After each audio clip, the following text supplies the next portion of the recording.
கர்த்தராகிய இயேசுவின் இனிமையுள்ள நாமத்தில் நான் உங்களை வாழ்த்துகிறேன், வரவேற்கிறேன். ராத்திரி வேளையிலும் தேவனுடைய வசனவுமாய் தேவனுடைய வார்த்தைகளுமாய் உங்களோடு கூட ஆயிருக்க தேவன் கிருபை செய்திருக்கிறார். அவர் நல்லவராய் வல்லவராய் நம்மோடு கூட இருக்கிற நல்ல தகப்பனாய் இருக்கிறது.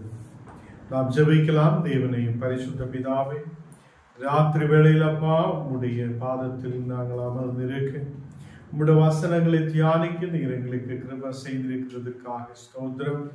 நீ நல்லவரும் வாக்கு மாறாத்த தேவனுமாய் எங்களோடு கூட இருக்கிற கிருபைக்காக ஸ்தோத்திரம்.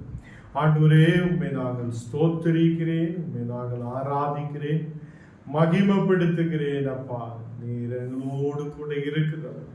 ஆண்டவரே, இன்னைக்கப்பா கடந்து வந்த ஒவ்வொரு மக்களையும் உம்முடைய கரத்தில் ஒப்பு கொடுத்து ஜெபிக்கிறேன். எல்லா இந்த மக்களையும் ஆசீர்வதித்து பலப்படுத்தி வழி நடத்தும். எல்லா பலவீனங்களும் விடுவீங்க. தேவரே, எங்களை முற்றிலும் தாழ்த்தி ஒப்பு கொடுக்கிறேன். இன்னைக்கு வர வேண்டிய எல்லா மக்களையும் ஏற்ற நேரத்தில் நீர் கூட்டி வருத்ததற்காக ஸ்தோத்திரம். எங்களை தாழ்த்தி ஒப்பு கொடுக்கிறேன் இயேசுவின் நாமத்தில். ஆமென், ஆமென். கர்த்தர் நம்மை ஆசீர்வதித்து வழி நடத்துவார். இன்னைக்கு ஆதியாகமம் 24 அதிகாரம் நாம் நேற்று வாசிச்சு கேட்ட வசனத்துடைய தொடர்ச்சியாக நாம் வசனத்தை தியானிக்க விரும்புகிறேன். ஆதியாகமம் 24 அதனுடைய 16வது வசனம். அந்த பெண் மகா ரூபவதியும் புருஷனே அறியாத கன்னிகையுமாயிருந்தாள். அவள் துறவின் இறங்கி தன் குடத்தை நிரப்பிக்கொண்டு ஏறி வந்தார். கர்த்தருடைய பிள்ளைகளே, நேற்று தினத்தில் நாம் தியானித்திருக்கிறது ஆபிரகாம் வயது சென்று முதிர் வயதானவனாய் இருக்கும் போது அவனுடைய ஊழியக்காரை கூப்பிட்டு, நீ என்னுடைய இனத்தாருடைய இடத்தில் கடந்து சென்று அங்கே என் குமாரனுக்காக ஒரு பெண்ணை அதை அங்கே இருந்து அவனுக்கு திருமணத்துக்காக ஆயத்தப்படுத்த வேண்டும் என்று சொல்லி அனுப்பிவிட்டது. அப்போ அந்த பிரயாணத்தில் அந்த ஊழியக்காரன் ஆபிரகாம் சொன்ன வார்த்தையில் விசுவாசமாய் முன்னாடி கடந்து செல்கிறார். அந்த ஊழியக்காரன் அங்கே கடந்து செல்லும் போது அவன் தேவன் முன்னவே கட்டளையிட்டிருக்கிற வார்த்தைகளை நினைவு கூறி, அவன் ஆபிரகாமுடைய தேவன் வானத்தையும் பூமியையும் உண்டாக்கினவர் என்று நம்பிக்கையோடு முன்னாடி கடந்து செல்லுகிறான். அப்போ அங்கே எப்படி இந்த மகனுக்காக, ஆபிரகாமுடைய மகனுக்காக எப்படி ஒரு பெண்ணை அங்கே கண்டுபிடிக்கும் என்று சொல்லி அவன் மனதில் நினைத்து கொண்டிருந்திருக்கிறது. இங்கே 11வது வசனம் நாம் வாசிக்கும் போது, ஊருக்கு புறமே ஒரு தண்ணீர் துறவண்டையிலே முன்ன ஸ்திரீகள் புறப்படுகிற சாயங்கால வேளையிலே ஒட்டகங்களை மடக்கி தனக்குள் உள்ள சொல்லிக்கொண்டு என்னவென்றால் அவன் சில வார்த்தைகளே அவனுக்குள்ளேயே சொல்லிக் கொண்டிருக்கிறது. சாயங்காலம் ஆகும் போது அங்கே எல்லா ஸ்திரீகளும் தண்ணீர் எடுக்கிறதுக்காக கடந்து வரும். அங்கே ஒரு தண்ணீர் துறவண்டையிலே இவன் அமர்ந்து இருக்கிறது. அங்கே தன்னுடைய ஒட்டகங்களை எல்லாம் மடக்கி கொண்டு அங்கே இருக்கிறார். அவனுடைய மனதிலேயே அவன் சில காரியங்களை சொல்லிக் கொண்டு அங்கே உட்காருகிறான். 12வது வசனத்தில் அவன் என்ன சொல்லி இருக்கிறது என்று அங்கே எடுத்து சொல்லுகிறார். என் எஜமானனாகிய ஆபிரகாமுக்கு தேவனாய் இருக்கிற கர்த்தாவே, இன்றைக்கு நீ எனக்கு காரியம் சித்திக்க பண்ணி என் எஜமானனாகிய ஆபிரகாமுக்கு தெய்வ செய்தருளும் என்று அவனுடைய உள்ளத்திலே சொல்லிக் கொண்டிருக்கிறது. அப்போ ஆபிரகாமுடைய இனத்தாருடைய தேசத்தில் கடந்து சென்று அந்த அனுப்பப்பட்ட அந்த ஊழியக்காரன், ஆபிரகாமுடைய ஊழியக்காரன் அங்கே கடந்து சென்று அவனுடைய ஒட்டகங்களை மடக்கி அங்கே ஸ்திரீகள் கடந்து வந்து அந்த தண்ணீர் எடுக்கிறதுக்காக கடந்து வருத அந்த இடத்தில் உட்கார்ந்து அவன் உள்ளத்தில் சொல்லுகிறான், என் எஜமானனாகிய ஆபிரகாமுக்கு தேவனாயிருக்கிற கர்த்தாவே, என்னுடைய எஜமானனுடைய தேவனாயிருக்கிற கர்த்தாவே, இன்றைக்கு நீ எனக்கு காரியம் சித்திக்க பண்ணி என் எஜமானனாகிய ஆபிரகாமுக்கு தேவ செய்தருளும் என்று சொல்லுகிறார். கர்த்தருடைய பிள்ளைகளே, நாமும் ஒரு விஷயத்துக்காக முன்னாடி கடந்து செல்லும் போது நாமும் ஜெபிக்கிறது, தேவனே எனக்காக ஒரு அதை காரியத்தை நீ சாதித்து கொடுக்கும், எனக்காக ஒரு பெரிய அற்புதத்தை செய்யும் என்று சொல்லி நாம் அநேகம் நாளுகள் ஜெபிச்சிருக்கிறது. இதே மாதிரி இந்த மனிதன், அந்த ஊழியக்காரன் ஜெபிக்கிறார், மனதிலே சொல்லுகிறது, அவன் மனதிலே யோசிக்கிறது, இன்றைக்கு என் எஜமானனாகிய ஆபிரகாமுக்கு ஒரு தெய்வமுண்டாகட்டும்.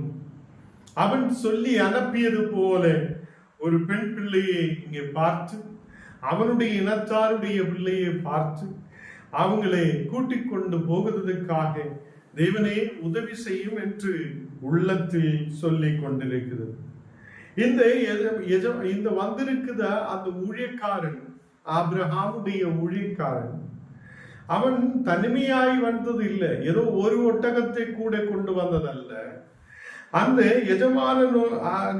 தன் எஜமானனுடைய வீட்டிலிருந்து 10 ஒட்டகங்களையும் தன்னுடைய கூட கொண்டு வந்திருக்கிறது. அப்ப 10 ஒட்டகங்கள் அவனோடு கூட பிரயாணம் பண்ணி வந்திருக்கிறது. இந்த 10 ஒட்டகங்களும் இந்த தண்ணீர் துறவண்டையிலே அங்கே இருக்கிறது, அங்கே மடக்கி கொண்டு அவன் அங்கே இருக்கிறான். அப்போ சகல விதமான பொருட்களும் நல்ல பகுமூலியமாயிருக்கிற பொருட்கள் எல்லாம் எடுத்துக்கொண்டு இவன் புறப்பட்டு வந்து ஆபிரகாமுடைய இனத்தாருடைய இடத்தில் கடந்து வந்து அங்கே இருக்குது. இப்போ இங்கே வசனத்தில் நாம் பார்க்கும்போது 13வது வசனம் வாசிக்கும் போது, இதோ நான் இந்த தண்ணீர் துறவண்டையிலே நிற்கிறேன், இந்த ஊராருடைய பெண்கள் தண்ணீர் கொண்ட புறப்பட்டு வருவார்களே. இந்த தண்ணீர் துறவண்டையிலே நான் நிற்கிறேன், இந்த ஊரிலே பெண்கள் தண்ணீர் கொண்ட புறப்பட்டு வருவார்களே என்று சொல்லுகிறார். கர்த்தருடைய பிள்ளைகளே, இந்த நாளுகளில் நமக்கு தெரிந்த விஷயம், முன்னாடி உள்ள நாட்களில் கிராமங்களில் எல்லாம் கடந்து செல்லும் போது ஒரு பெரிய கிணறு இருக்கும். அந்த கிணறில் இருந்து தண்ணீர் எடுக்கிறதுக்காக அங்கே உள்ள கிராமத்தில் எல்லா மக்களும் ஒரு இடத்தில் கடந்து வரும். இன்னைக்கு தான் நமக்கு பைப்புகள் இருக்கிறார், மோட்டார் இருக்கிறார், நமக்கு வீட்டில் எல்லா வித சூழ்நிலைகளும் தேவன் கொடுத்திருக்கிறது. அன்னைக்கெல்லாம் கிராமத்தில் நாம் கடந்து செல்லும் போது நமக்கு பார்க்க முடியும், அங்கே கிராமத்தில் ஒரு கிணறு இருக்கும். அந்த கிராமத்திலே கிணற்றில் எல்லா மக்களும் கடந்து வந்து அந்த கிராமத்தில் இருக்கிற எல்லா மக்களும் ஒரே இடத்தில் வந்து அங்கே தண்ணீர் எடுக்கிறதை பார்க்கும். இதே மாதிரி அந்த நாடுகளிலும் இந்த ஊழியக்காரன், ஆபிரகாமுடைய ஊழியக்காரன் அங்கே உட்கார்ந்து அவன் சொல்லுகிறார், இங்கே தண்ணீர் துறவண்டையிலே நான் இருக்கிறேன், இந்த ஊராருடைய பெண்கள் தண்ணீர் கொண்ட புறப்பட்டு வருவார்களே. அப்போ இந்த ஊராருடைய பெண்கள் எல்லாம் இந்த தண்ணீர் எடுக்கிறதுக்காக இந்த தண்ணீர் துறவண்டையிலே கடந்து வருவார்கள், அதனாலே நான் இங்கேயே இருக்கிறேன். 14வது வசனம் வாசிக்கும் போது, நான் குடிக்க உன் குடத்தை சாய்க்க வேண்டும் என்று சொல்லும் போது, குடி என்றும் உன் ஒட்டகங்களுக்கு குடிக்கும்படி தண்ணீரை தருவேன் என்றும் சொல்லும் பெண் அவளே உன்னுடைய ஊழியக்காரனாகிய இசுகாக்கு நியமித்தவளாயிருக்கும் என்று இந்த மனிதன் சொல்லுகிறார். அப்போ இவன் ஜெபிக்கும் போது தேவனோடு சொல்லுகிறார், என் எஜமானனாகிய ஆபிரகாமுடைய கர்த்தரே, இன்றைக்கு காரியம் சித்திக்க பண்ணும் என்று சொல்லுகிறது. இன்றைக்கு எனக்கு நான் வந்த காரியத்தை சித்திக்க பண்ணும். ஆபிரகாம் தன் ஊழியக்காரனை அனுப்பி இருக்கிறது ஈசகாக்குக்காக, ஒரு பெண்ணை எடுக்கிறதுக்காக தான். தன் இனத்தாருடைய எடுத்து அனுப்பி விடுகிறது. கர்த்தருடைய பிள்ளைகளே, இந்த நாடுகளில் அந்த தண்ணீர் துறவண்டியிலே அங்க நிற்கிறேன், இங்கே வருத மக்கள் வரும்போது, அந்த தண்ணீர் எடுக்கிறதுக்காக ஸ்திரீகள் வரும்போது, பெண்கள் அங்கே வரும்போது, ஞான் அவங்ககிட்ட தண்ணீர் குடிக்க கேட்கும். அப்போ ஞான் தண்ணீரை குடிக்க கேட்கும் போது அவங்களுடைய குடத்தை சாய்த்து அந்த தண்ணீர் குடிக்க கொடுக்குத ஒருவன். என் ஒட்டகங்களுக்கெல்லாம் தண்ணீர் குடிக்கிறதுக்காக கொடுக்குத ஒருவன்.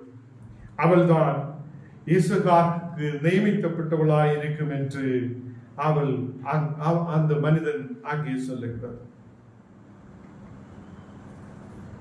அப்போ கர்த்தருடைய பிள்ளைகளே, ஆபிரகாமுக்கு இருந்த ஒரு விசுவாசம், தேவன் எனக்காக பெரிய காரியத்தை செய்வார், அவர் கொடுத்திருக்கிற வாக்குத்தத்தங்கள் அவர் நிறைவேற்றுவார் என்று ஆபிரகாமுக்கு விசுவாசம் இருந்திருக்கிறது. அதே மாதிரி இங்கே இந்த அனுப்பப்பட்டிருக்கிற ஆபிரகாமுடைய அந்த ஊழியக்காருக்கும் ஒரு விசுவாசம் இருந்திருக்கிறது. என் தேவன், ஆபிரகாமுடைய தேவன், என் எஜமானனாகிய ஆபிரகாமுடைய தேவன் இன்னைக்கு எனக்காக ஒரு பெரிய காரியத்தை செய்வார். அங்கே ஆபிரகாமுடைய சகோதரனாகிய நாகோரின் மனைவி மில்காலுக்கு குமாரனாக இருக்கிறத பெத்துவேலுக்கு பிறந்த ரெபேக்காள் குடத்தை தோள் மேல் வைத்து புறப்பட்டு வந்தார். இப்போ அவர் ரெபேக்காவை அங்கே பார்க்குது. ரெபேக்காள் அங்கே குடவுமாய் புறப்பட்டு வருகிறது. அப்போ நாகோரின் மனைவி மில்காலுக்கு குமாரனாய் இருக்கிற பெத்துவேலுடைய மகள் ரெபேக்காள் அங்கே இருக்குது. அந்த ரெபேக்காள் அங்கே குடத்தை தோள் மேல் வைத்து புறப்பட்டு இந்த தண்ணீர் எடுக்கிறதுக்காக கடந்து வருகிறார். அப்போ இந்த மனிதன் அந்த ரெபேக்காளை பார்க்கிறார். அப்போ அவங்க விசுவாசத்தோட தேவனோடு ஜபிச்ச ஜபம் என்ன? என் எஜமானனுக்கு, என் எஜமானனாகிய ஆபிரகாமுடைய கர்த்தரே, இன்றைக்கு நீ ஒரு காரியத்தை சித்திக்க பண்ணும், இன்றைக்கே எனக்கு ஒரு காரியத்தை சித்திக்க பண்ணும், நான் வந்த வேலை இன்னைக்கு நடக்கணும் என்று சொல்லி ஜெபித்திருக்கிறார். அப்போ அவ்வளவு விசுவாசத்தோட அந்த மனிதன் அங்கே ஜெபிக்கிறது.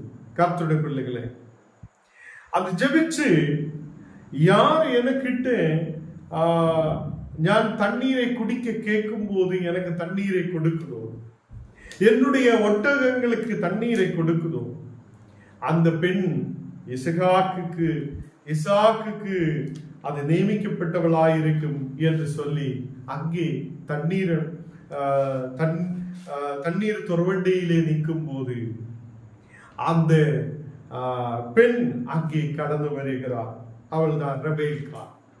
ரெபேக்காள் அங்கே வரும்போது தான் இன்னைக்கு வாசிச்சு கேட்ட வசனம் 16வது வசனம், அந்த பெண் மகா ரூபவதியாய் இருந்திருக்கிறது.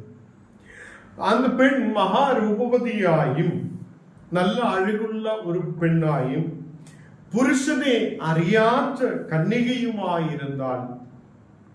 அவள் துறவில் இறங்கி தன் குடத்தை நிரப்பிக்கொண்டு ஏறி வந்தாள். இவள் தண்ணீர் எடுக்கிறதுக்காக வந்து அங்கு இறங்கி அந்த குடத்தை நிரப்பிக்கொண்டு ஏறி வருகிறது. அப்போ இந்த மனிதன் அவளை பார்க்கும் போதே அந்த பெண் மகா ரூபவதியாயிருக்கிறார் என்றும் புருஷனே அறியாற்ற கன்னிகையாயிருக்கிறார் என்றும் அவன் பார்த்து அங்கே அவள் தண்ணீரை எடுத்து கொண்டு மேலே வரும்போது அந்த ஊழியக்காரன் அவளோடு அவளை எதிர்கொண்டு போய் அங்கே வசனத்தில் பார்க்கும் போது 17வது வசனம், அப்பொழுது அந்த ஊழியக்காரன் அவளுக்கு எதிர்கொண்டு ஓடி உன் குடத்தில் இருக்கிற தண்ணீர் கொஞ்சம் குடிக்க வேண்டும் என்றார். எனக்கு கொஞ்சம் தண்ணீர் குடிக்கிறதுக்காக கொடுங்கள் என்று அந்த ரெபேக்காள் இடத்தில் ஆபிரகாமுடைய ஊழியக்காரன் கேட்கிறார். கர்த்தருடைய பிள்ளைகளே, இந்த ஊழியக்காரனுக்குள்ள ஒரு விசுவாசம் இருந்தது. தேவன் ஆபிரகாமுடைய தேவன், ஆபிரகாமுடைய கர்த்தர். அவர் இன்றைக்கே நான் வந்த வேலையை அவன் சித்திக்க பண்ணுதவராயிருப்பார் என்று விசுவசித்திருக்கிறார். இன்றைக்கே அவர் எனக்காக ஒரு அற்புதத்தை செய்வார். ஈசாக்குக்காக ஒரு பெண்ணை தேவன் கொடுப்பார் என்று அவர் விசுவசித்திருந்திருக்கிறார். அவருடைய விசுவாசத்தின்படியே அவர் உள்ளத்திலே சொல்லிக் கொண்டிருக்கிறது, நான் இந்த தண்ணீர் துறவண்டையிலே இருக்கிறேன். நான் இந்த இடத்தில் இருக்கும் போது யார் தண்ணீர் எடுக்க வருதோ அந்த பெண் கிட்ட தண்ணீர் குடிக்க கேட்கும் போது அந்த தண்ணீர் குடிக்க கொடுக்கிற பெண் இஸ்ஹாக்குக்கு நியமிக்கப்பட்டவளாய் இருக்கும் என்று அவன் மனதிலே சொல்லிக் கொண்டிருக்கிறபடியே இந்த ரெபெக்காளை பார்க்கும் போதே ஓடி போய் எனக்கு கொஞ்சம் தண்ணீரை குடிக்க கொடு என்று கேட்கிறார். உடனே 18வது வசனத்தில் அதற்கு அவள், குடியும் என் ஆண்டவரே, அதற்கு அவள் குடியும் என் ஆண்டவனே என்று சீக்கிரமாய் குடத்தை தன் கையில் இறக்கிக் கொண்டு அவனுக்கு குடிக்க கொடுத்தான்.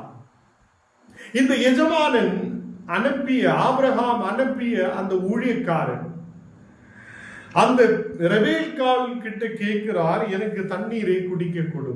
உடனடி இந்த பெண் அவனுக்கு சீக்கிரமாய் அந்த குடத்தை தன் கையிலே இறக்கி கொண்டு அவனுக்கு குடிக்க கொடுத்திருக்கிறார். கர்த்தருடைய பிள்ளைகளே, இந்த ரெபேக்காள் மிகவும் கீழ்ப்படிகிற ஒரு பெண்ணும் எல்லோரையும் ஆதரிக்கிற ஒரு பெண்ணும் ஆயிருந்திருக்கிறது. அங்கே கடந்து வந்தால் வயதுக்கு மூத்ததாயிருந்திருக்கிறது. ஆபிரகாமுடைய வீட்டிலே வயதுக்கு மூத்ததாயிருந்த ஒருவனை தான், ஊழியக்காரனை தான் அனுப்பிவிட்டிருக்கிறது. அந்த வயதுக்கு மூத்ததாயிருக்கிற ஒருவனே வயது சென்று முதிர்ந்தவராயிருக்கிற அந்த ஒருவனை பார்த்து இந்த ரெபேக்காள் அவங்களுக்கு ரொம்ப ஆதரவு கொடுத்திருக்கிறார். அந்த ஊழியக்காரன் கேட்ட உடனே, ஆபிரகாமுடைய ஊழியக்காரன் கேட்ட உடனே தண்ணீரை குடிக்க கொடுக்கிறார். ஒரு கீழ்ப்படியில் அங்கே இருந்திருக்கிறது. அந்த பெண் மகா ரூபவதியாய் இருந்திருக்கிறது என்றும், புருஷனை அறியாத ஒரு கன்னிகையாய் இருந்திருக்கிறார் என்றும் அங்கு வேதத்தில் நமக்கு பார்க்கிறார். அப்போ எல்லாம் கொண்டும் ஒரு நல்ல ஒரு பெண்ணாய் இருந்த ஒரு ஒரு ஒரு மகள் தேவன் ஆயத்தம் பண்ணி இருக்கிறதே. இந்த ஊழியக்காரன், ஆபிரகாமுடைய ஊழியக்காரன், அதை தேவன் ஆயத்தம் பண்ணி இருக்கிறதே, அதை அவன் கண்டுபிடிக்க தேவன் உதவி செய்திருக்கிறது. கர்த்தருடைய பிள்ளைகளே, இங்கே இந்த பெண் கீழ்ப்படியில் உள்ளவளாயிருந்து அந்த தண்ணீர் எடுக்க உள்ள போய் தண்ணீரை எடுத்து சுமந்து கொண்டு மேல வந்து அந்த தண்ணீரை கொண்டு போவதற்கு ரொம்ப கஷ்டம் இருக்கும். அந்த நாடுகளில் ஏதோ மோட்டரோ சீக்கிரத்தில் தண்ணீர் எடுக்கிறதுக்கான சூழ்நிலை இல்லை. எல்லாரும் தண்ணீர் எடுக்கிறதுக்காக கிணற்றுக்குள்ள, பெரிய கிணறுக்குள்ள இறங்கி போய் உள்ள போய் தான் தண்ணீர் எடுத்து மேல வரும். இப்படிப்பட்ட ஒரு சூழ்நிலை தான் அன்னைக்கு இருக்கிறது. அவ்வளவு கஷ்டப்பட்டு எடுத்துக்கொண்டு வருத தண்ணீர் யாரும் சீக்கிரத்தில் குடிக்க கொடுக்க மாட்டார். இந்த பெண் கேட்ட உடனே அவனுக்கு குடிக்கிறதுக்காக கொடுக்கிறார். இன்னைக்கு நம்முடைய வீடுகளில் யாராவது வந்து எனக்கு ஒரு தண்ணீர் குடிக்க கொடுங்கன்னு கேட்டா ஓட்டி விடும், ஓடி போடான்னு சொல்லு. எல்லாருக்கும் பயம் இருக்கும்.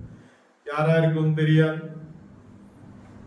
யாராவது நம்மளை பிடிச்சிட்டு போகுமா, ஏதாவது கஷ்டம் இருக்குமா என்னெல்லாம் சொல்லி எல்லாரையும் துரத்தி ஓட்டி விடுத சூழ்நிலைகள் தான் இன்னைக்கு உள்ள சூழ்நிலையில் இருக்குது.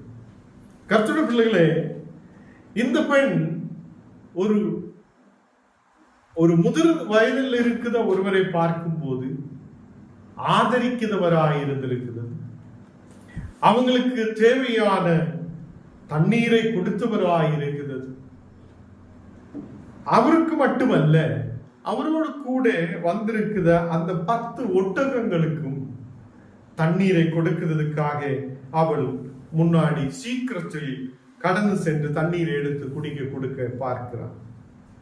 இங்கு 19வது வசனத்தில் நாம் வாசிக்கும் போது, கொடுத்த பெண் உம்முடைய ஒட்டகங்களுக்கும் குடித்து தீரும் மட்டும் அவைகளுக்கும் மொண்டு வார்ப்பேன் என்று சொல்லி சீக்கிரத்தில் ஒட்டகத்தின் ஒக்கையும் குடிக்கிறதுக்காக தண்ணீரை கொடுக்கிறார்.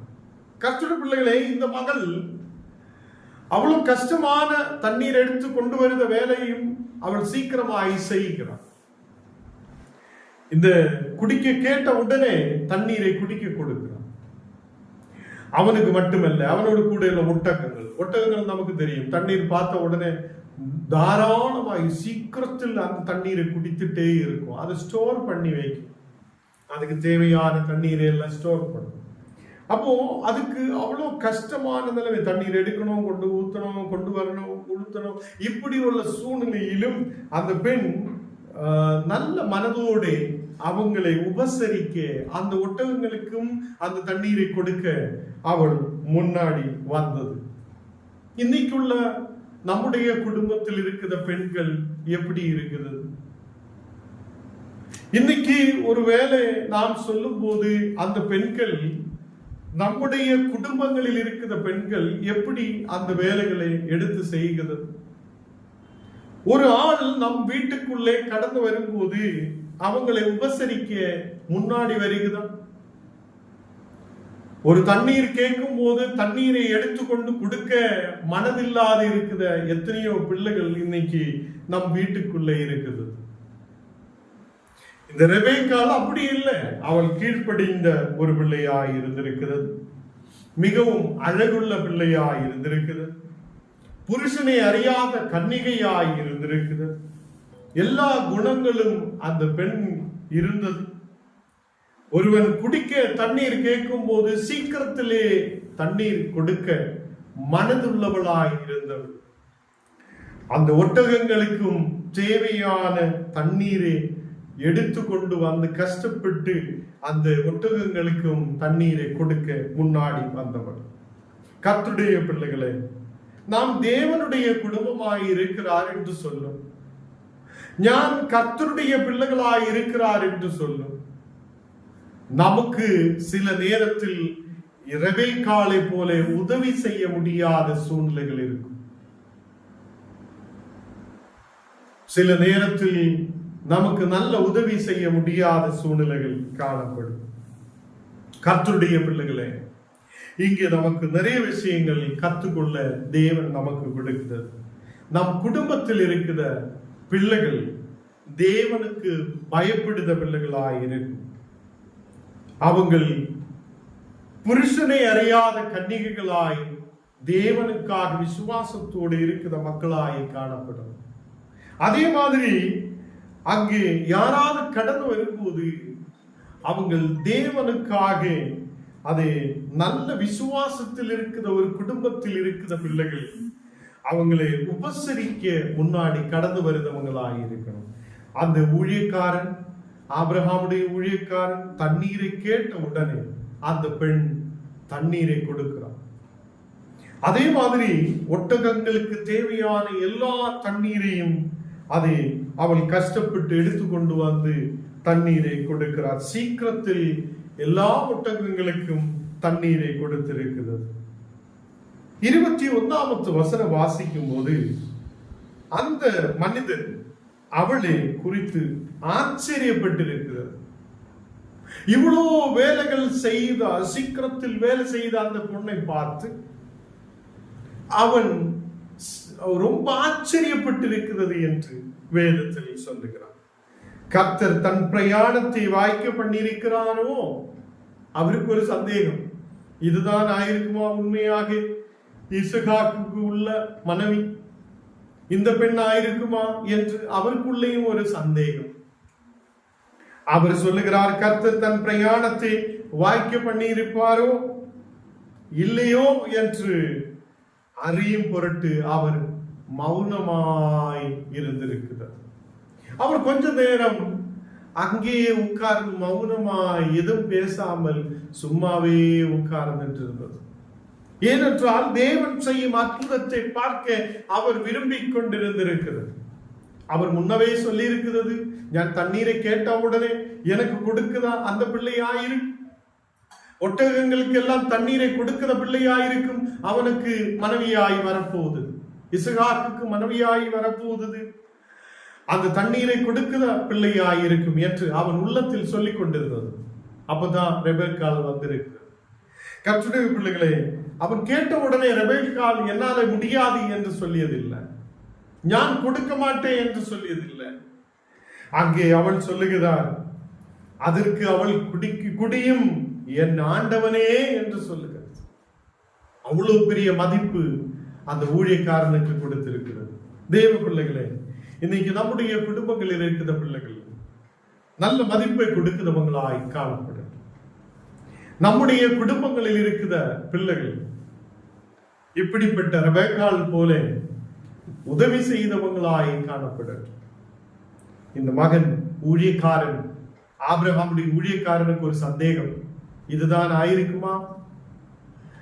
தேவன் திட்டம் வைத்திருக்குதா, தேவன் நோக்கம் வைத்திருக்கிறது, இந்த பெண்ணாயிருக்குமா என்று சொல்லி அவன் மௌனமாயிருக்கிறது, எதுவும் பேசாமல் சும்மாவே அங்கு அதை மௌனமாய் உட்கார்ந்துட்டு இருக்குது.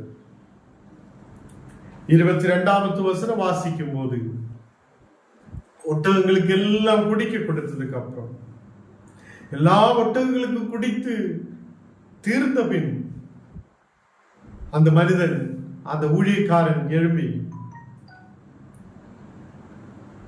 பொன்னையும் பொன் காதணிகளையும் 2 கடகங்களையும் அந்த பெண்ணுக்கு கொடுத்திருக்கிறார். அப்போ அவனுக்கு நிச்சயமாய் இதுதான் இசகாக்கு மனைவியாய் வரப்போத பெண் என்று தெரிந்த உடனே பொன் ஆபரணங்களை அவங்களுக்கு கொடுக்கிறார். கர்த்தருடைய பிள்ளைகளே, இந்த மனிதன் வயது சென்ற ஆளு, அவர் எல்லாவற்றையும் விசுவாசத்தோட அளந்து பார்த்து அங்கே உட்கார்ந்து கொண்டிருந்தது. அவர் கேட்ட கேள்வி தேவனோடு சொல்லி இருக்கிறார், தேவனை நான் தண்ணீர் கேட்ட உடனே அந்த பெண் எனக்கு தண்ணீர் கொடுக்கிற அந்த பெண்ணா இருக்கும் ஈசகாக்கு மனைவி. அதே மாதிரி ஒட்டகத்துக்கு எல்லாம் தண்ணீர் கொடுக்குத அந்த பெண்ணா இருக்கும் ஈசகாக்கு மனைவி. அப்படியே விசுவாசத்தோட மகன் உள்ளத்தில் சொல்லிக் கொண்டு அங்கு உட்காரும் போது, அதேபடியே அங்கு நடக்கும் போது அவனுடைய கையில் இருந்த அதை பொன் காதணிகளே அவளுக்கு கொடுக்கிறது, கைக்கு கடகங்களே அவர் கொடுக்குது. அதுக்கப்புறம் தான் எல்லாம் கொடுத்ததுக்கு அப்புறம் தான் கேட்கிறார், நீ யாருடைய மகள் என்று எடுத்து கேட்கிறார்.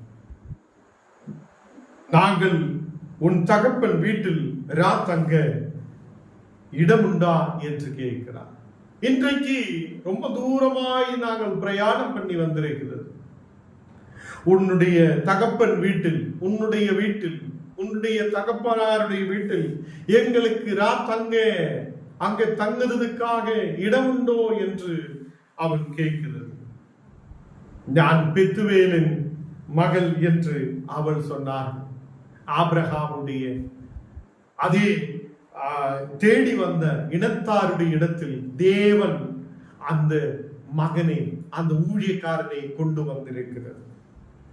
அந்த ஆபிரகாமுடைய ஊழியக்காரனை தேவன் கரெக்டான இடத்திலேயே கொண்டு வந்தது. அங்கேயோ இங்கேயோ சிக்கல, அங்கே எல்லாம் போய் இங்க போய் நிறைய இடத்துல போய் அந்த பெண்ணா இந்த பெண்ணான்னு தேடாதே, ஒரே இடத்திலேயே கொண்டு வந்திருக்கிறது. எப்படி கொண்டு வந்திருக்கிறார்?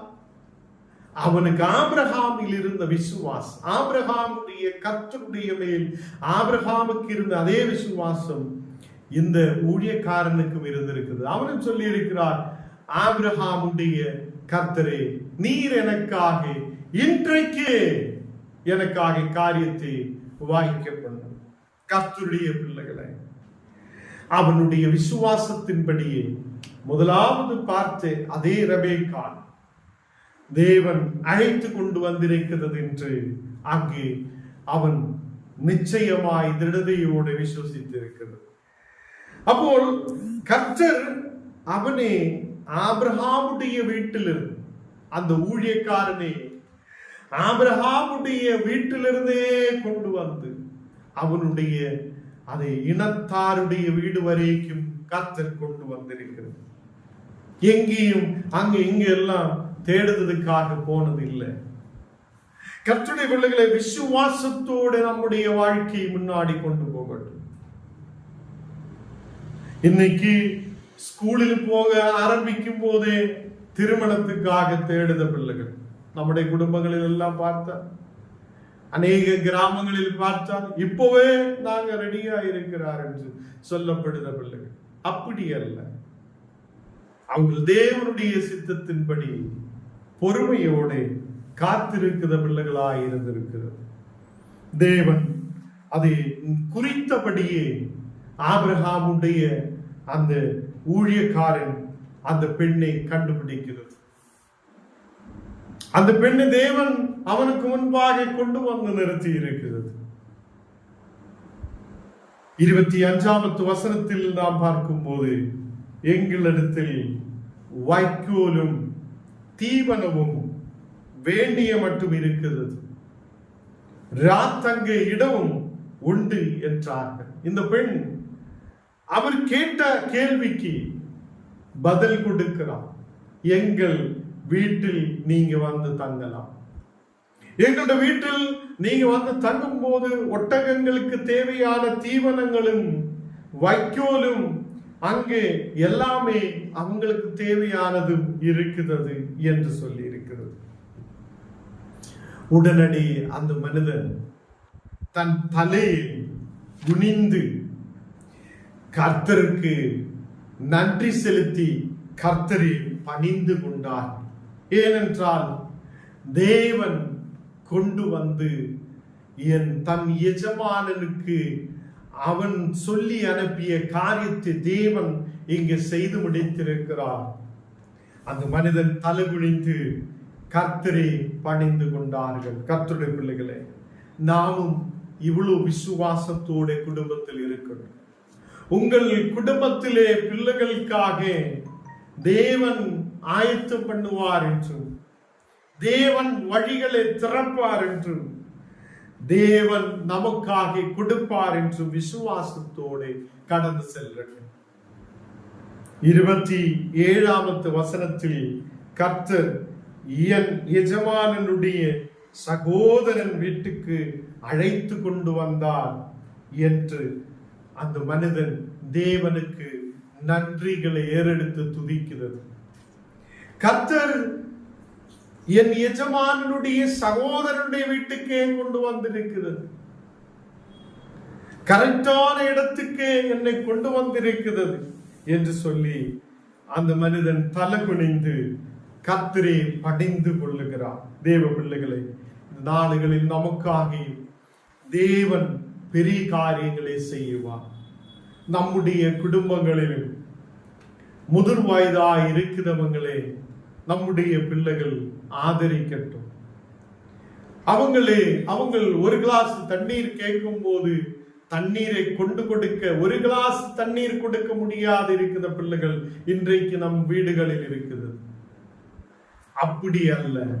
ரெபேக்காள் அவ்வளோ கஷ்டப்பட்டு அவருக்கும் குடிக்க கொடுத்திருக்கிறது. அங்கே உள்ள எல்லா ஒட்டகங்களுக்கும் தண்ணீரை எடுத்து கொண்டு வந்து குடிக்க கொடுத்திருக்கிறது. தேவ பிள்ளைகளை, இன்னைக்கு நம்முடைய குடும்பங்கள் பிள்ளைகளை நாம் இப்படிப்பட்ட விசுவாசத்தோடு வளர வைக்கட்டும். அதே மாதிரி நமக்கும் ஒரு நல்ல விசுவாசம் உண்டாயிருக்கட்டும். கர்த்தர் எனக்காக இன்றைக்கே பெரிய காரியத்தை செய்வார். அதே மாதிரி நம்முடைய பிள்ளைகள் தேவனுக்காக வளர வைக்கட்டும். தேவனுக்காக பயன்படுத்த பிள்ளைகளாய் நம்முடைய பிள்ளைகள் மாற்றப்படட்டும். நாம் ஜெபிக்கலாம். தேவனே, பரிசுத்த பிதாவே, இந்த ராத்திரி வேளையிலப்பா நீர் கொடுத்த வசனங்களுக்காக ஸ்தோத்திரம். வசனங்கள் எங்கள் குடும்பங்களில் ஓரோ மக்களில் இந்த வசனங்கள் கிரியை செய்ய நீர் கிருபை. நீங்க வந்திருக்கிற எல்லா மக்களையும் நீர் ஆசீர்வதித்து பலப்படுத்து. ஃபேஸ்புக்கிலூட, யூடியூபிலூட கூகுள் மீட்டிலூടെ இன்னைக்கு இந்த வசனங்கள் கேட்கிற ஒவ்வொரு மக்கள் மேலும் உம்முடைய தேவ பிரசன்னம் இறங்கி வருவதற்காக ஸ்தோத்திரம். இந்த மக்களை நீர் ஆசீர்வதித்து பலப்படுத்து, தெய்வீக பிரசனத்தால் நிரப்பும். தேவனே, நாங்கள் தேசத்தில் ஒரு ஆசீர்வாதமாக இருக்கிற வசை பிள்ளைகளே நல்ல வழிக்கு நடத்து இருக்கிற வசை ஆண்டவரே, எங்களை முற்றிலும் தாழ்த்தி ஒப்புக் கொடுக்கிறோம். இயேசுவின் நாமத்தில் ஜெபங்கள் நல்ல பிதாவே, ஆமென்.